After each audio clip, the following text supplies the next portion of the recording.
dear students, in this lecture we will discuss about testing tools. ऐसे tool जो एक particular code को test करने में प्रयोग किया जाएगा. अगर मैं इसको एक बेयरिंग बनाने की कोशिश करूं, मे बी शायद उतनी अच्छी नहीं बन रही है बेयरिंग, बट ठीक है, जस्ट अज्यूम इट. ये एक टूल है जो हमने एक पर्टिकुलर कोड को टेस्ट करने के लिए ऑप्ट किया है.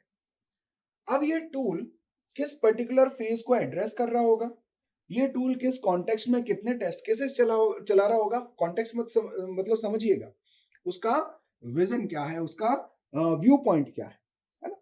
अलग अलग कॉन्टेक्स्ट में अलग अलग टूल्स अवेलेबल हैं. Tools from a software testing context can be defined as a product. ये क्या होगा, एक प्रोडक्ट होगा, एक सॉफ्टवेयर बोल सकते हो. अब ये एक सॉफ्टवेयर है जो दूसरे सॉफ्टवेयर को टेस्ट करने में प्रयोग किया जा रहा है. So it is a product that support one or more test activities. So यहाँ पे टेस्टिंग के कौन कौन से कॉन्टेक्स्ट, नजरिए, तरीके हो सकते हैं, उस कॉन्टेक्स्ट को एड्रेस करने के लिए ये सॉफ्टवेयर प्रयोग किया जा रहा है. जिसमें हम शुरुआत कहां से करेंगे, प्लानिंग ऑफ सॉफ्टवेयर.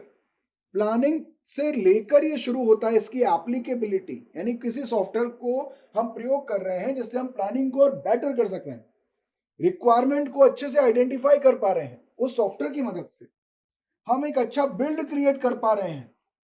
बिल्ड क्या होगा, सॉफ्टवेयर हो गया, उसके बन गया, उसके बना और डिप्लॉय कब हुआ, जब उसका अपना बिल्ड कर दिया. ठीक है, बिल्ड करेंगे मतलब एक रनिंग वर्जन क्रिएट करेंगे उसका, और उसके बाद टेस्ट करेंगे एग्जीक्यूशन को. टेस्ट एग्जीक्यूशन प्लानिंग में हेल्प कर रहा है, सॉफ्टवेयर रिक्वायरमेंट में हेल्प कर रहा है, बिल्ड करने में हेल्प कर रहा है. टेस्ट करने में तो ऑब्वियसली इसका कॉन्टेक्स्ट है ही जिसके लिए ये बना था, है ना. मतलब टेस्टिंग तो वो प्रोसेस है ही, इसलिए इसको टेस्टिंग टूल कैटेगरी में रखा गया है ना. टेस्ट एग्जीक्यूशन में मदद कर रहा है, डिफेक्ट लॉगिंग में मदद कर रहा है.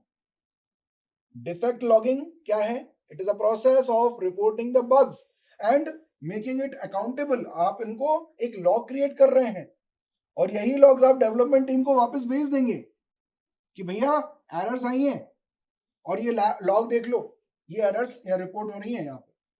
तो डिफेक्ट लॉगिंग में वो कॉन्टेक्चुअल एरर्स सारी टाइम स्टैम्प के साथ लिख दी जाती हैं और वापस से भेज दी जाती हैं डिप्लॉयमेंट टीम को, डेवलपमेंट टीम को.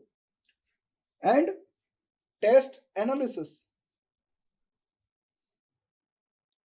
ये सारी एक्टिविटीज हैं, ये सारे कॉन्टेक्ट्स हैं जिनके लिए हम टेस्टिंग टूल का प्रयोग कर सकते हैं.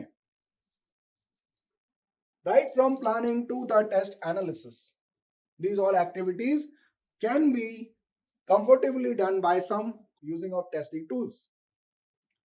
So डिटेल में हम देखेंगे अगली क्लास में classification of tools. Thank you for this lecture.